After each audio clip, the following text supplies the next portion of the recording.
Voilà, bonjour à tous. Nous sommes heureux de nous retrouver en cet après-midi pour être à l'écoute de l'Évangile. Nous voulons aussi saluer nos frères et nos sœurs qui n'ont pu se joindre à nous cet après-midi, mais qui sont derrière leurs écrans. Nous voulons leur souhaiter la bienvenue aussi, ainsi que les amis qui sont derrière leur écran. Nous voulons laisser personne de côté. Et nous voulons vous dire cet après-midi que Dieu vous bénisse. Amen. Ne repartez pas ni ici sans avoir eu la bénédiction de Dieu et ne repartez pas derrière vos écrans comme si vous n'aviez pas reçu quelque chose. Le Seigneur va vous accorder de grandes choses. Mais avant d'aller un peu plus loin, pour introduire, je dirais, cet après-midi, je voudrais vous lire quelques versets qui se trouvent dans l'évangile de Luc, où il est question de Jésus qui revient à Nazareth et qui rentre dans la synagogue. Il nous est dit ceci, donc, « Jésus se rendit à Nazareth, où il avait été élevé. Le jour du sabbat, il entra dans la synagogue selon son habitude. Il se leva pour lire les Écritures, et on lui remit le livre du prophète Ésaïe. Il déroula le rouleau de ce livre, et trouva le passage où il est écrit « L'Esprit du Seigneur est sur moi. Il m'a choisi pour apporter la bonne nouvelle aux pauvres. Il m'a envoyé pour proclamer la délivrance aux prisonniers et le don de la vue aux aveugles, pour libérer les opprimés, pour annoncer l'année où le Seigneur manifestera sa faveur. » Puis Jésus roula le livre, le rendit au serviteur et s'assit. Toutes les personnes présentes dans la synagogue fixaient les yeux sur Jésus. Il y avait de quoi. Alors il se mit à leur dire « Ce passage de l'Écriture s'est réalisé aujourd'hui, au moment même où vous l'avez entendu lire. » Tous exprimaient leur admiration à l'égard de Jésus et s'étonnaient des paroles merveilleuses qu'il prononçait. Cet après-midi, comme vous l'avez entendu, c'est Jésus qui a de l'importance. C'est lui que nous voulons voir, c'est lui que nous voulons entendre, c'est lui que nous voulons voir à l'œuvre dans nos vies et dans nos cœurs. Il a donné ses propos dans ce livre pour annoncer l'année où le Seigneur manifestera sa faveur. Il y a un temps pour tout, mais il y a un temps pour la faveur de Dieu. Et le temps de la faveur de Dieu n'est pas seulement pour 2021, oui, mais pour ce jour-ci où tu es présent dans cette salle et toi aussi derrière cet écran. Que Dieu te bénisse. Amen. On va chanter ce chant qui nous dit « En ton nom, Seigneur, nous sommes là, tous réunis devant toi. » On pourrait se lever peut-être pour ceux qui ne sont pas trop fatigués. En ton nom, Seigneur, nous sommes là, tous réunis devant toi. En ton nom, Seigneur, nous sommes là, tous réunis devant toi. Honneur au Père, honneur au Fils, honneur à l'Esprit de Dieu Tout-Puissant. Honneur au Père, honneur au Fils, honneur à l'Esprit de Dieu Tout-Puissant. Alléluia, Alléluia, Alléluia, Alléluia. En ton nom, Seigneur, nous sommes là, tous réunis devant toi. En ton nom, Seigneur, nous sommes là, tous réunis devant toi. Honneur au Père, honneur au Fils, honneur à l'Esprit de Dieu Tout-Puissant.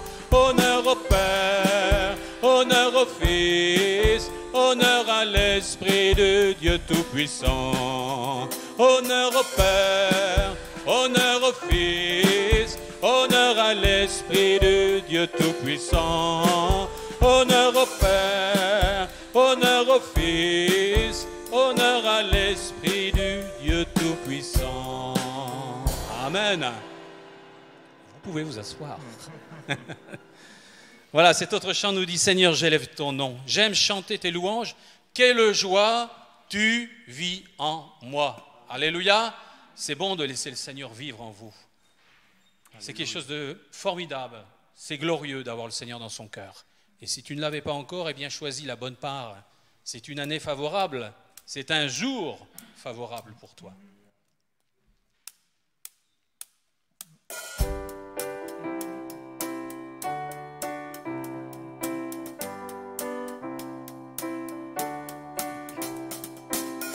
Seigneur, j'élève ton nom, j'aime te chanter louange.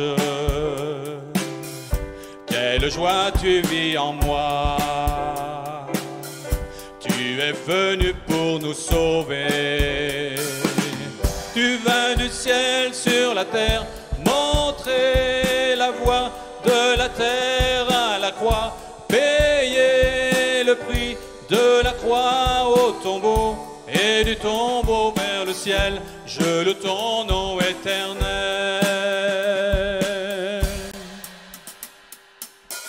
Seigneur, j'élève ton nom, j'aime chanter tes louanges. Quelle joie tu vis en moi, tu es venu pour nous sauver.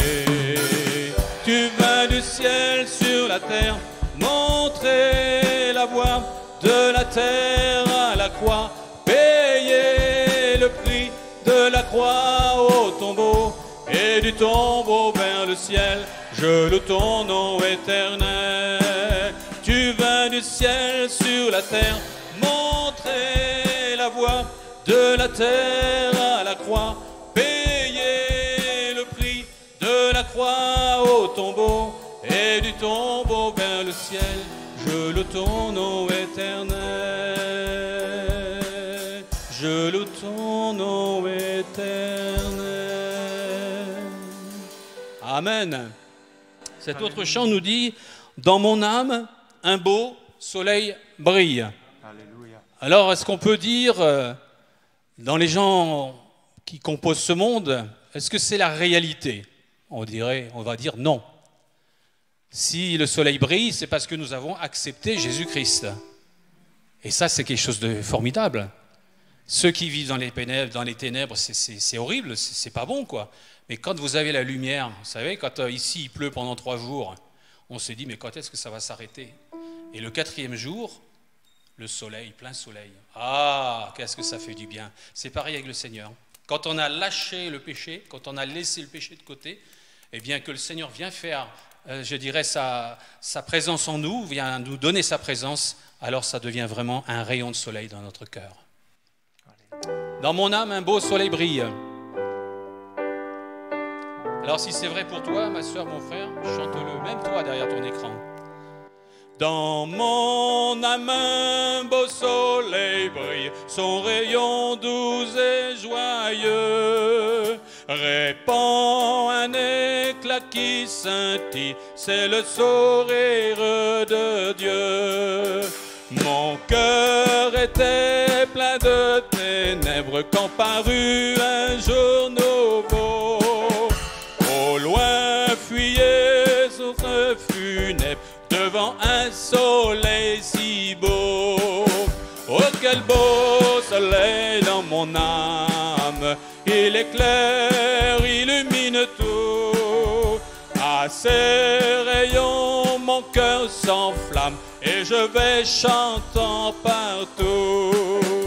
Nuages des plaintes du doute, gaiement je vous dis adieu. Voici resplendir sur ma route le soleil dans un ciel bleu.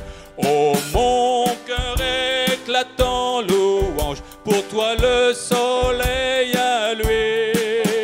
Je serai parmi les phalanges qui loueront Dieu jour et nuit. Oh, quel beau soleil dans mon âme, il éclaire, illumine tout. À ses rayons mon cœur s'enflamme et je vais chantant partout. Gloire à Dieu, que ce chant retentisse en tout lieu. Gloire à Dieu, ce chant retentisse en tout lieu. Gloire à Dieu, gloire à Dieu. Que ce chant retentisse en ce lieu. Gloire à Dieu, gloire à Dieu. Que ce chant retentisse en ce lieu. Amen. On peut dire le lieu, hein, mais ce lieu-là, c'est ce lieu que le Seigneur veut cet après-midi. J'aime ta présence, Seigneur. Et ton amour est là, puissant et fini.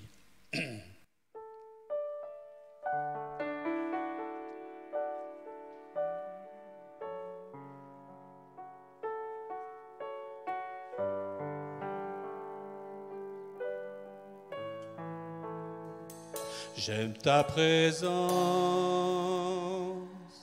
Jésus. J'aime ta présence, mon bien-aimé.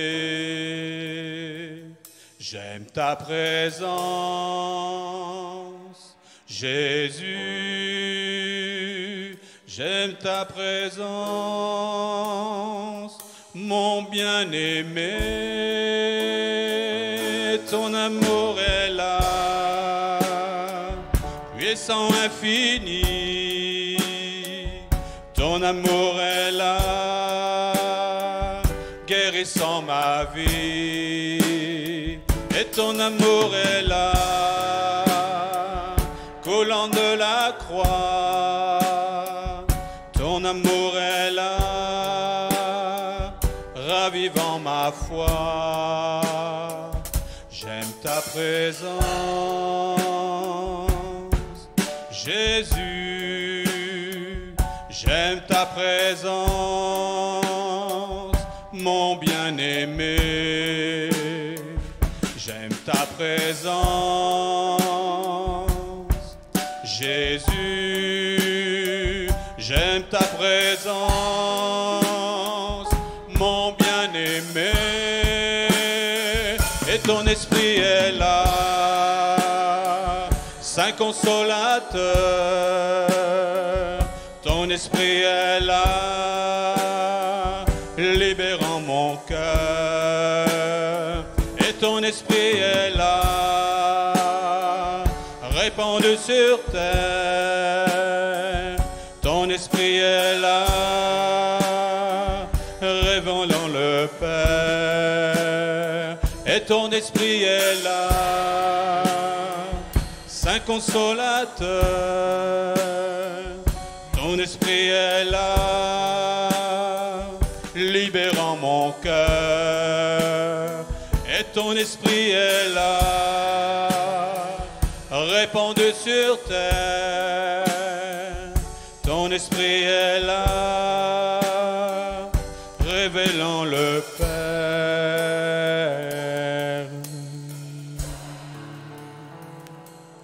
Amen. On va laisser maintenant la place au prédicateur Serge Mathias qui va nous apporter la lumière justement, cette lumière tellement bonne pour nos vies. Voilà, bonjour à tous et à toutes, on est heureux d'être ensemble cet après-midi. Merci à Jean-Marie et à Aline, merci pour ces beaux chants. Nous pouvons exprimer notre foi, chanter notre amour pour le Seigneur. Pour nous, le meilleur, c'est d'être avec Jésus. Amen. Alléluia, il est là au milieu de nous cet après-midi. Et vous tous qui avez écouté ces chants et qui écoutez maintenant cette parole de Dieu, le Seigneur est avec vous. Le Seigneur a dit, je suis avec vous, avec toi, chaque jour, jusqu'à la fin du monde. On ne peut pas toujours compter sur des personnes qui pourraient venir. Parfois, il y a des personnes chères qui nous ont quittés, elles ne sont plus là. Mais Jésus est mort pour nos péchés. Il est ressuscité pour nous justifier. Et il est toujours là. Amen. Il sera toujours là. Et nous avons cette confiance dans le Seigneur. Je vous invite à prendre la parole de Dieu dans le livre des Actes des Apôtres, chapitre 8, et au verset 32. Nous voyons un évangéliste qui s'appelle Philippe, qui s'adressait à un Éthiopien qui avait une situation importante, qui était venu à Jérusalem pour adorer. Et donc nous lisons le livre des Actes des Apôtres, au chapitre 8, verset 32. Le passage de l'Écriture qu'il lisait était celui-ci. Il a été mené comme une brebis à la boucherie, et comme un agneau muet devant celui qui le tond, il n'a point ouvert la bouche. Dans son humiliation, son jugement a été levé, sa postérité, qui la dépeindra? Car sa vie a été retranchée de la terre. L'eunuque dit à Philippe, je te prie, de qui le prophète parle-t-il ainsi?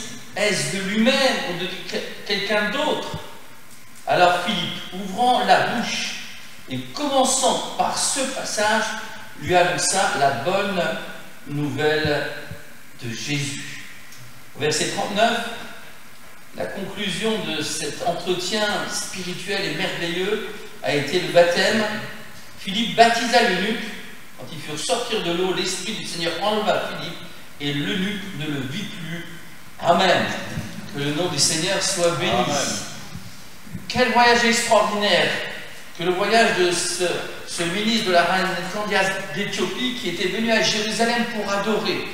Toujours aujourd'hui, il y a un lien très fort entre l'Éthiopie et puis Israël. Depuis que la reine de Saba était venue donc pour écouter la sagesse de Salomon, elle avait une curiosité spirituelle. Alléluia. Si vous avez cette curiosité-là, je vous encourage que la curiosité vous amène à ouvrir la Bible, à poser les bonnes questions. Et cette reine de Saba, à l'époque aussi, avait fait ce long voyage et elle n'a pas été déçue. Nous ne sommes pas déçus quand nous allons à la rencontre du Seigneur. Si tu as un cœur pur et que tu poses des questions sincères, Dieu te répondra. Invoque-moi, je te répondrai, dira le prophète. Et c'est vrai qu'il y a ce lien, cet homme qui avait de l'aisance, qui gérait la fortune de sa reine, néanmoins, a laissé tout cela, a laissé les affaires communes, les affaires de la vie, a laissé son travail. Nous devons travailler, nous sommes dans ce monde, nous avons les pieds qui touchent par terre et Dieu nous a donné une tête pour réfléchir, mais il nous a donné aussi un cœur pour comprendre et une âme pour élever notre voix, pour dire Seigneur, nous ne sommes plus que des gens qui travaillons, nous sommes plus que des êtres qui ont besoin de remplir leur ventre et de toujours vouloir avoir plus, non. Nous avons été créés à l'image de Dieu. Et il faut que nous aussi nous fassions ce voyage qu'a fait ce ministre. Laissez toute chose. Il était venu à Jérusalem pour adorer. Cet après-midi, nous sommes là pour adorer. Celui qui vit au siècle des siècles. Car Dieu est esprit. Et il faut que ceux qui l'adorent en esprit, en vérité. Quand nous adorons Dieu, tout est à sa place. Quand nous adorons Dieu, nous participons à sa plénitude. Quand nous adorons Dieu, nous avons compris que nos péchés sont effacés et que lui tient toutes choses dans sa main. Rien ne peut échapper à notre Dieu, à notre puissant Créateur. Mais de la même manière que la reine de Saba, lorsqu'elle a fait ce voyage, avait besoin de voir le roi Salomon et de l'écouter et de voir l'œuvre de Dieu, eh bien, cet homme, ce ministre, qui pourtant avait un rouleau du prophète Ésaïe, il était en recherche, oui, il était venu adorer, mais finalement, il ne savait pas qui vraiment adorer. Il n'avait pas tout compris. Et il est en train de repartir. Et il est là, il se pose toujours des questions. Et il est toujours en train de chercher Dieu. Mon ami, si tu as la même persévérance que ce ministre de la reine Candace d'Éthiopie, eh bien je te dis que tu vas trouver. Si tu ouvres le rouleau, comme notre ami nous en a parlé tout à l'heure, effectivement, Jésus a ouvert aussi, lui, le rouleau du prophète Ésaïe, et il est l'accomplissement du prophète Ésaïe. Ce ministre va dire, mais de qui le prophète parle-t-il? Ce prophète qui a écrit 700 ans avant la venue du Seigneur, de qui parlez-vous? Quel est le centre de vos réunions à l'église évangélique? Est-ce que vous mettez en avant un homme? Est-ce que vous mettez en avant une organisation? Est-ce que vous mettez en avant une œuvre sociale?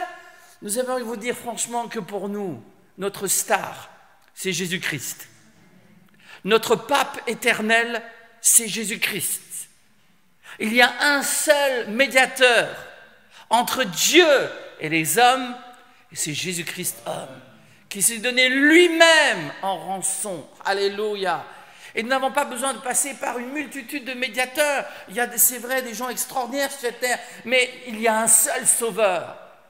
Il y a un seul chemin. Et je suis le chemin, la vérité et la vie. Nul ne vient au Père que par moi, dira le Seigneur. Et c'est le message que nous proclamons. Nous sommes ici pour vous aimer, pour vous accueillir, pour vous conduire. Et nous voudrions être comme l'évangéliste Philippe. Si vous nous invitez à monter, n'est-ce pas, pour que nous vous expliquions la parole de Dieu, nous avons tous le même message.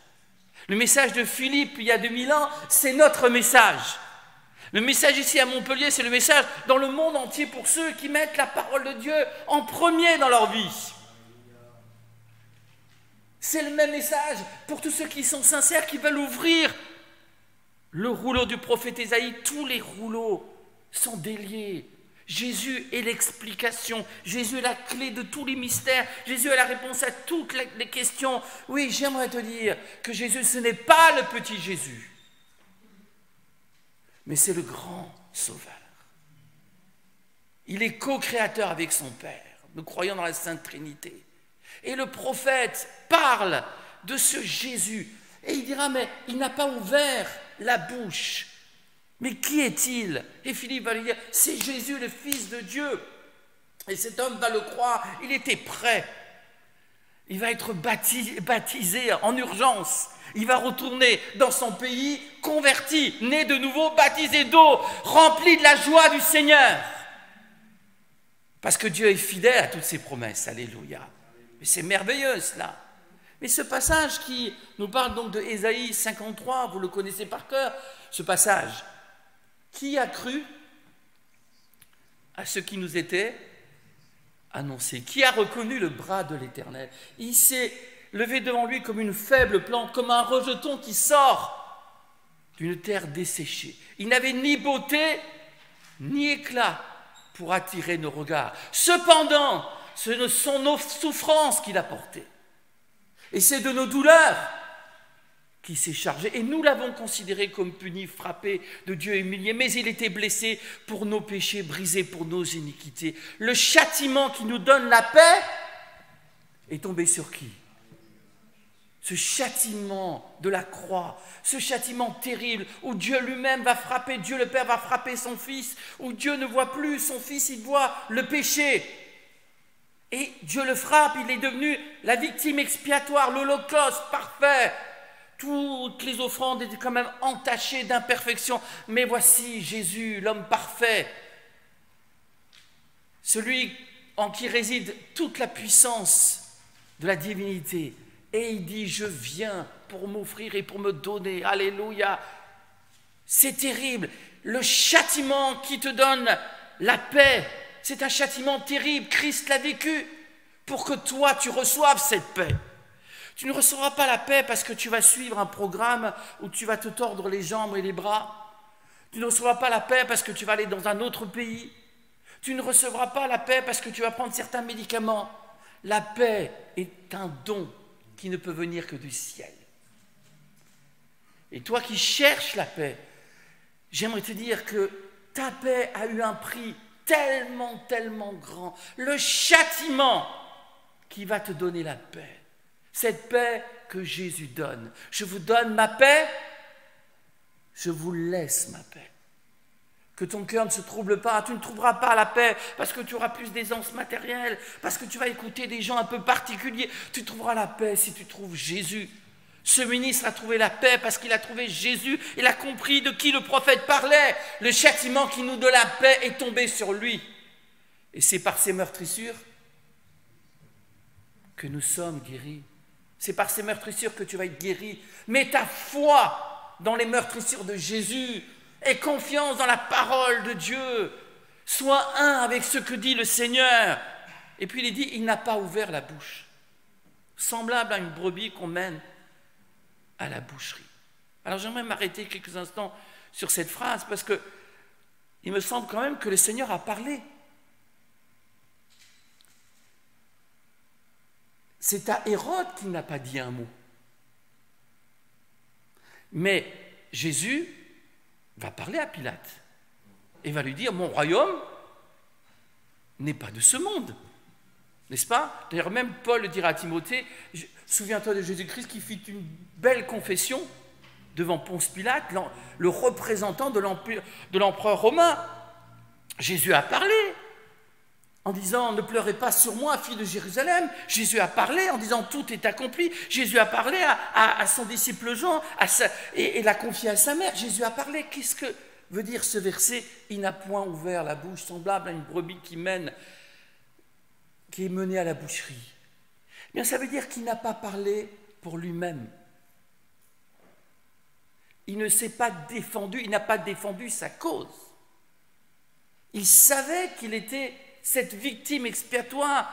Il était l'agneau de Dieu. Jean-Baptiste l'avait déjà proclamé. Voici l'agneau de Dieu qui ôte le péché du monde. Et toi qui m'écoutes, c'est l'agneau de Dieu qui ôte ton péché. Tes bonnes œuvres n'ôteront pas ton péché.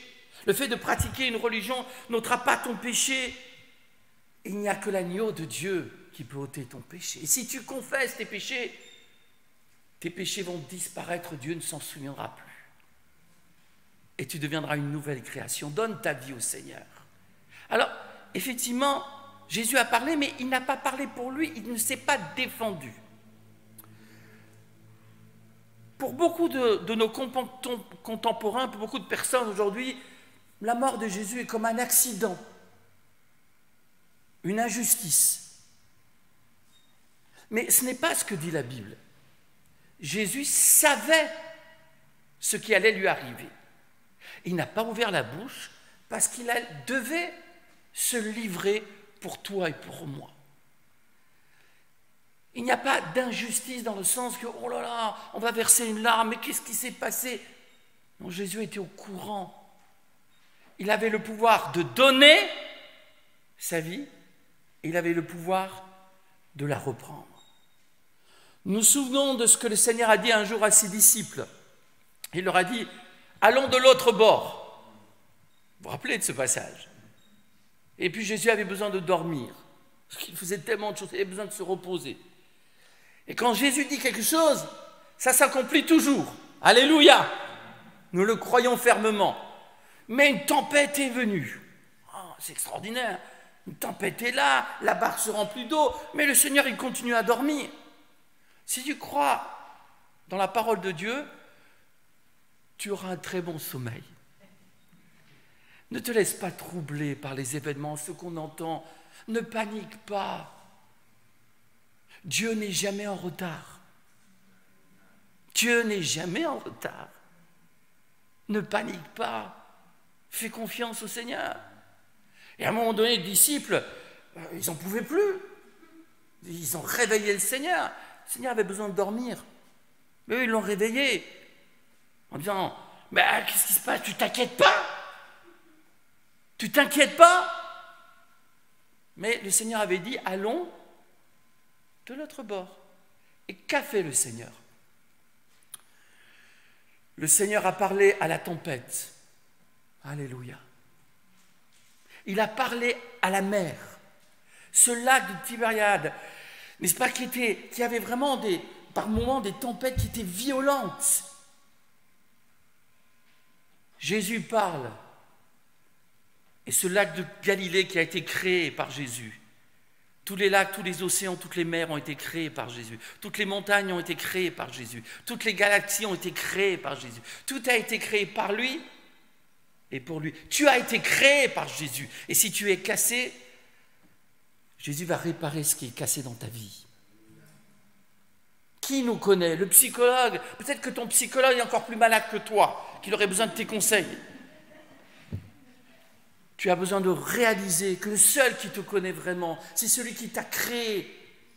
Le diable t'a séduit, tu es tombé dans le péché, c'est ta faute, c'est pas la faute du diable, c'est pas la faute de la société, c'est pas la faute de ta mère, de ton père. Je me souviens que, à une époque, c'était vraiment la spécialité des personnes de dire c'est la faute de votre maman, de votre papa, celui-ci, et vous êtes la pauvre victime. Mais chacun est responsable de ses péchés.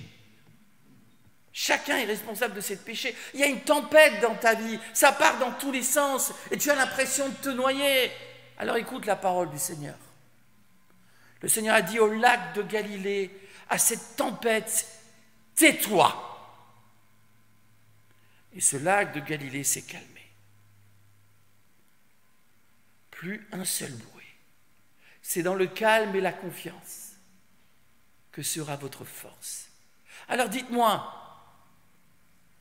celui qui a la puissance de faire taire ce lac, cette tempête, de remettre les choses à l'équilibre, ne pouvait-il pas, devant Pilate, parler d'une telle manière que Pilate aurait tremblé en disant « Je te supplie, sauve-moi, Jésus. Je ne veux pas connaître ton courroux. » D'ailleurs, Jésus lui dira « Si mon royaume était de ce monde, mon Père m'aurait envoyé 12 légions d'anges. Et toi et toutes tes légions romaines, ça, vous auriez été battus. D'ailleurs, l'empire romain va être battu, mais l'empire de Jésus-Christ demeure toujours. Vous savez ce que Napoléon a dit? Napoléon a dit, mais moi j'ai bâti un empire en faisant couler le sang des autres. Jésus a bâti un empire en faisant couler son sang. Béni soit le Seigneur. Parce que nous lui appartenons. Et si tu ne lui appartiens pas encore, sache que Jésus avait tous les pouvoirs. Même quand on est venu arrêter le Seigneur, Jésus dira, qui cherchez-vous? Jésus de Nazareth, c'est moi. Et ses ennemis sont tombés. Jésus avait tout pouvoir. Il a calmé la tempête. Il aurait pu calmer Pilate. Il aurait pu retourner la foule à son avantage. Il aurait pu faire ce qu'il voulait. Il aurait pu éviter la croix. Les gens ont dit, il a sauvé les autres et il ne peut se sauver, il n'a pas pu se sauver lui-même. Mais ce que ces gens ne comprenaient pas, c'est que Jésus ne pouvait pas sauver les autres sans donner sa vie. Le bon berger donne sa vie pour ses brebis. Il donne sa vie. Je lisais dans un article de journal aujourd'hui, je disais que, enfin pas un article de journal, hein, Google l'actualité, maintenant c'est vrai les articles de journaux, mais un homme, un éleveur de brebis qui est vraiment dégoûté parce que le loup est maintenant revenu et le loup déchire les brebis. Et cela m'a fait penser à Jean chapitre 10, le mercenaire, il s'enfuit, mais le bon berger, il s'occupe du loup. Le Seigneur s'occupera du diable si tu lui donnes ta vie. Tu ne peux pas affronter le diable, le monde et ton péché. Viens te réfugier sous les ailes de ton Seigneur, de ton Sauveur. Tu as besoin de Jésus. Comprenez-moi bien, celui qui avait la puissance de faire taire cette tempête, il pouvait aussi empêcher Pilate de dire « on va le crucifier ». Mais il ne l'a pas fait, il n'a pas ouvert la bouche pour se défendre. Et puis quand ils sont de l'autre côté, sur le territoire des Gadaréniens, Jésus rencontre un homme qui est possédé. Et là aussi, il y a un rapport avec l'Empire romain, parce que c'est cette discussion qui va avoir lieu entre Jésus et cet homme, plutôt Jésus entre ses démons. Ils vont dire, mais nous sommes une légion. C'est-à-dire que cet homme était possédé d'une légion de démons. 6000. Une légion, c'était 6000 soldats. Alors déjà, vivre avec un démon, c'est embêtant. Marie de Magdala était possédée de 7 démons. Et un jour, elle va entendre la voix merveilleuse de Jésus. Et tous les 7 scappa. Tous les 7 sont partis. Mais il me semble que l'histoire de ce Gadarénien, c'est encore plus extraordinaire. Ah, il se meurtrissait. Trouvez-moi des gens qui trafiquent dans l'occultisme, qui sont plongés dans l'astrologie, dans tout l'ésotérisme. Trouvez-moi ces gens qui sont heureux. Ils ne sont pas heureux, ils se meurtrissent. Ah oui, beaucoup de gens aujourd'hui aiment ce qui est ténébreux, ce qui est gore, n'est-ce pas, ce qui est l'horreur. Alors, on aime tout ce qui est sombre. Mais il me semble voir un miracle. Je ne sais pas comment cet homme ne s'est pas suicidé. Il aurait eu toutes les raisons de mourir. Mais c'est comme si Dieu avait dit non. D'ailleurs, même cette tempête, peut-être que c'est le diable qui l'a soulevée. Et même certainement, parce que le diable ne voulait pas que Jésus aille délivrer ce possédé de Gadara. Le possédé de Gadara, non, c'est fini. il va devenir le délivré de Jésus. L'homme de Golgotha va délivrer le possédé de Gadara. À Dieu soit la gloire. Et j'aimerais te dire que tu peux avoir touché à l'ésotérisme, avoir fait toutes sortes de mauvaises choses, tout ce qui déplaît à Dieu, comme il dit dans le psaume 107, ceux qui ont pris la mauvaise chose, la mauvaise décision, qui ont demeuré, qui ont touché aux choses ténébreuses. Cet après-midi, comme nous l'avons entendu, Jésus est la lumière du monde. Il va chasser tes ténèbres. Celui qui a libéré ce possédé de Gadara, il va te libérer. Il est puissant. Il y a des gens qui, pour être délivrés du diable, vont consulter le diable. Pour être délivrés d'un gourou, vont aller voir un autre gourou. Pour être déliés, n'est-ce pas, là, il faut que lui, il est puissant. Et parfois, quand ils viennent ici, ils pensent que c'est un peu le même raisonnement. Mais Jésus n'est pas un gourou, il est ton sauveur. Et le diable ne te délivrera jamais. Il veut t'enfoncer de plus en plus dans les ténèbres. Mais Jésus a parlé. Et alléluia, tous les démons sont sortis. Il n'y en a pas un seul qui a pu rester. Parce que ce que Dieu veut, ce que Jésus veut, c'est que ton corps et mon corps soient le temple du Saint-Esprit. Pour que le Saint-Esprit rentre, il faut que tous les démons sortent. Tous. Et puis le Saint-Esprit va remplir ton cœur et ton corps. Et tu vas être scellé du Saint-Esprit. Comme il dit dans l'épître de Paul aux Éphésiens, à Dieu soit la gloire. Oui, nous sommes passés de la puissance des ténèbres à la puissance de la lumière, à la puissance de Jésus-Christ. Autrefois, nous étions fils de la rébellion, sous le prince des ténèbres. Maintenant, nous sommes fils et filles de Dieu vivant. Et si tu n'es pas encore, toi qui m'écoutes, laisse Jésus te délivrer. Viens vers le Christ. Il le fera. Vous savez ce qui s'est passé? Ces démons sont rentrés dans des cochons et tous ces cochons, plus de 2000 cochons, sont allés dans ce lac et sont morts.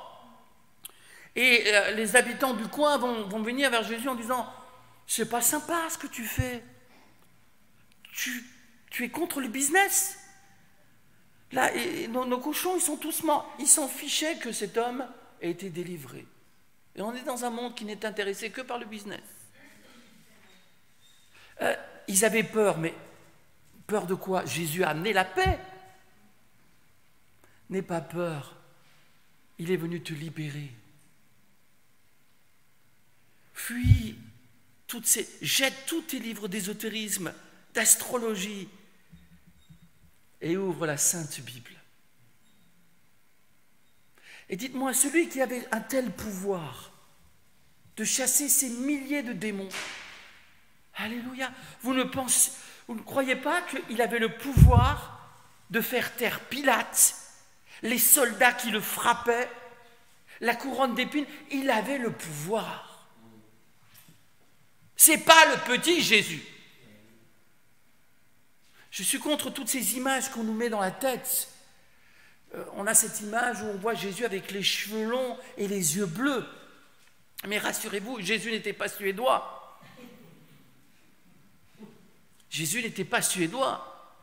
Et puis nous avons cette image où nous voyons le petit Jésus et avec l'image de sa mère qui est tellement grande. Rassurez-vous, Jésus a grandi. Ce n'est pas Marie qui est morte à la croix. Ce n'est pas l'apôtre Pierre, l'apôtre Paul qui a donné son sang pour nos péchés. Nous avons du respect pour les hommes et les femmes de Dieu. Mais encore une fois, ce n'est pas le petit Jésus. Si tu as cette image, tu n'as rien compris. C'est le grand Jésus qui s'est fait petit pour toi. Il avait tout pouvoir pour parler. La grâce était répandue sur ses lèvres. Il faisait tout à merveille. Et s'il n'a rien dit, s'il n'a pas ouvert la bouche, alléluia, c'est pour toi. Mais il est grand, mon Seigneur. Il est très grand, il est infiniment grand. Et c'est lui qui a calmé la tempête, qui dominait le lac de Tibériade, celui qui a sauvé cet homme et qui en a fait un homme libre, le libéré. L'homme de Golgotha l'a libéré, alléluia. eh bien, il pouvait faire que la croix n'ait pas lieu. Mais Jésus a porté sa croix, il a porté la couronne d'épines, il a porté le manteau de pourpre pour que toi, tu sois sauvé. Il est allé sur la croix volontairement. Il a parlé pour les autres, mais il n'a pas parlé pour lui-même. Jusqu'à la coupe, jusqu'à la dernière goutte de la coupe de souffrance, Jésus a pris cette coupe. D'ailleurs, il avait dit, il me tarde d'être baptisé de ce baptême de souffrance, l'homme de douleur habitué à la souffrance. Mais quelle merveille! Comment peut-on autant aimer? Dieu t'a tant aimé, mon ami. Mais ce n'est pas le petit Jésus, c'est le grand Jésus. À Dieu soit la gloire. Je termine par cette histoire extraordinaire. Jésus venait de guérir par sa parole le serviteur d'un centenier, et puis une grande foule suivait le Seigneur suite à ce miracle. Les disciples étaient là, faisaient route, et ils arrivent dans une ville qu'on appelle la Belle. Naïn veut dire beauté, mais dans ce monde qui à la fois est plein de beauté, ce monde est plein de tristesse. Ce monde est plein de malheur. Et les belles choses, eh bien, sont à côté des choses horribles. Et lorsque la mort est là, il y a tellement de souffrance. Quand nous voyons ces images en Inde, c'est une chose que de mourir en France, mais en France nous sommes soignés. Mais en Inde, les gens ne meurent pas tous du Covid, ils meurent parce qu'ils ne sont pas soignés, parce qu'il n'y avait pas les bouteilles d'oxygène. Nous pouvons louer Dieu d'être en France et d'avoir tous ces avantages que nous avons. Alors ce cortège de vie avec Jésus devant, ses disciples, les apôtres, cette grande foule qui a soif de voir Jésus, de voir sa beauté, sa grandeur, va rencontrer un autre cortège. Cette ville qu'on nomme la Belle Beauté, eh bien, c'est terrible. Il y a une femme qui souffre. Elle avait déjà souffert. On dirait que le malheur s'est accablé, s'est acharné sur elle. Il l'a accablée. Peut-être que c'est ton cas, toi qui m'écoutes cet après-midi, que tu sois ici en présentiel ou que tu sois là chez toi en train de m'écouter. Oui, cette femme avait perdu son mari, c'est une veuve. Elle n'avait qu'un fils et elle l'a perdu. Et toute la ville de Naïn était là pour la consoler, pour l'accompagner. Deux cortèges qui se rencontrent. Le cortège du prince de la vie et la réalité de ce monde. Ici-bas, tôt ou tard, la vie nous ramène à la réalité, à la maladie, aux épreuves, aux souffrances, à la dépression peut-être pour toi, à la solitude. Qu'as-tu fait de ta vie? Je crois, mon ami, tu as assez gaspillé de temps. Combien de temps nous perdons dans le péché, dans la désobéissance? Ne crois-tu pas que Dieu a un plan merveilleux pour toi, une destinée éternelle? Tous les destins de ce monde amènent vers la mort, vers les illusions, les désillusions. Mais je crois que le Saint-Esprit te révèle que Dieu a un destin pour toi.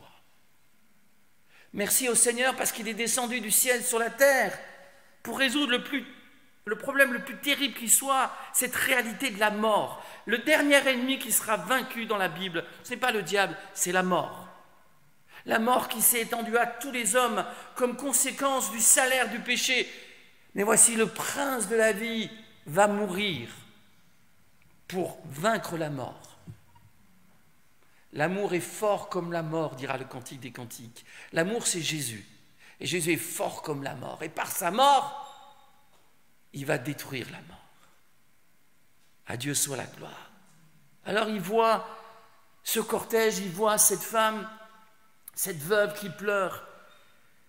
Et puis Jésus arrête ce cortège.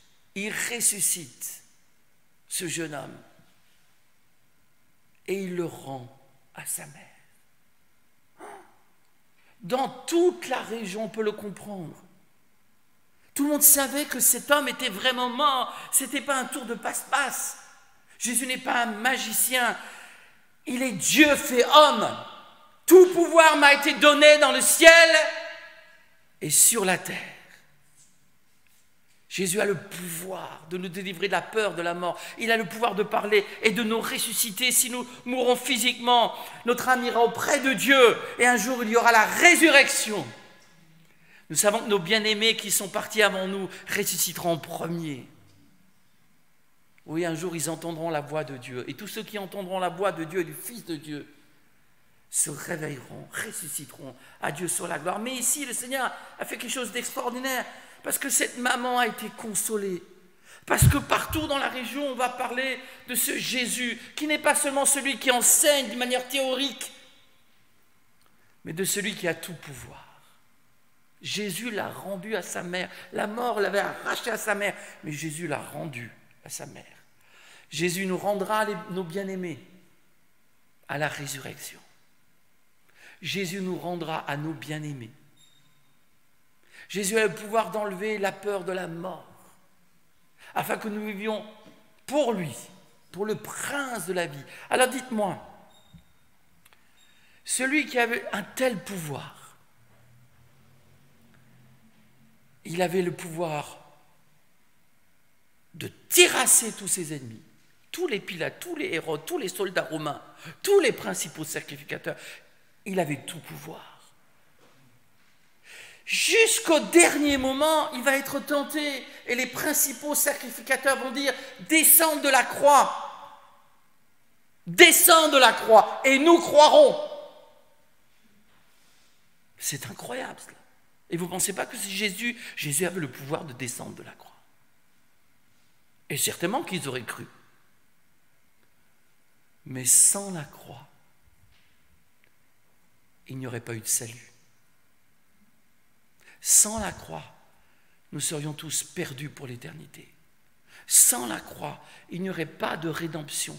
Sans la croix, il n'y aurait pas de réconciliation. Sans la croix, nous ne pourrions pas appeler Dieu notre Père.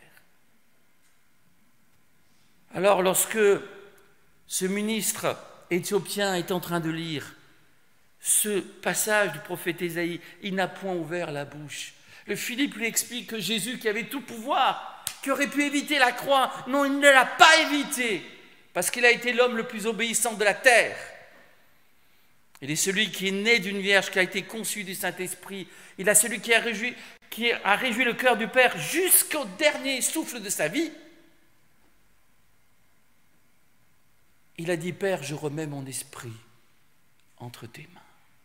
Alors oui, il a parlé, mais il a parlé pour sauver. Il a parlé pour guérir. Il a parlé pour toi, mais pour lui, il n'a rien dit. Il s'est offert. Alors j'aimerais que cet après-midi, puisque Jésus n'a rien dit pour lui-même, parce qu'il voulait te sauver, j'aimerais que toi, mon ami, tu réalises Romains chapitre 10, versets 9 à 10. Si tu confesses de ta bouche, toi parle. Si tu confesses de ta bouche, j'ai cru, c'est pourquoi je vais parler. Si tu confesses de ta bouche, non pas une religion, non pas une église, non pas toi-même.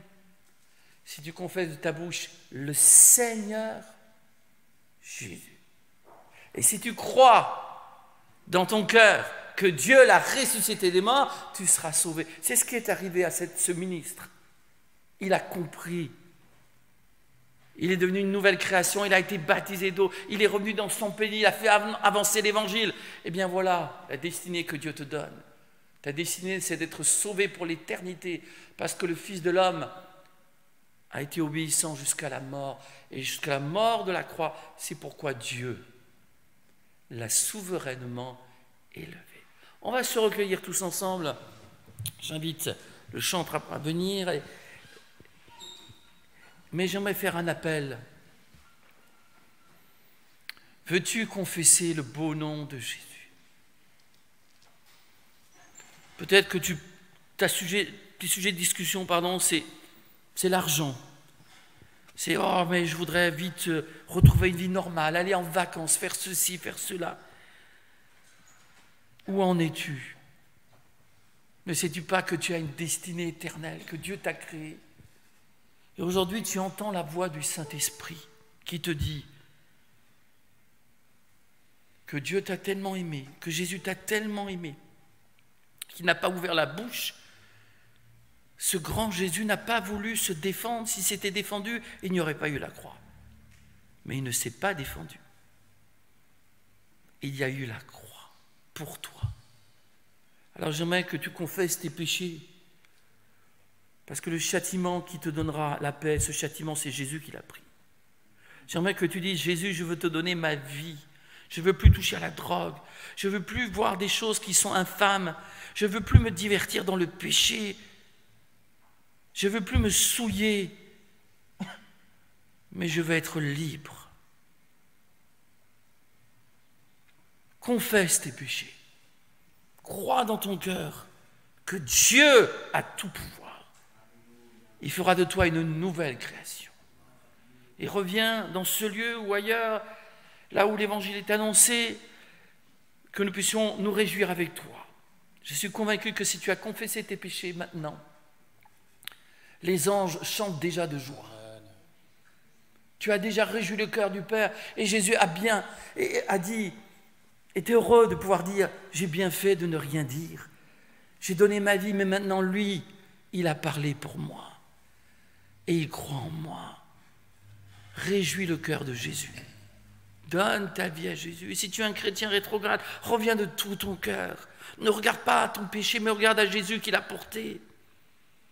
Parce qu'il n'y a pas de péché que Jésus n'a pas porté. Il n'y a pas de poids que Jésus n'a pas porté. Il n'y a pas de montagne que Jésus ne puisse pas ôter. Reviens vers le Seigneur. Reviens à Jésus-Christ. Nous écoutons ce beau chant.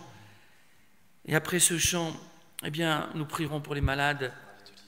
Que le nom du Seigneur soit béni.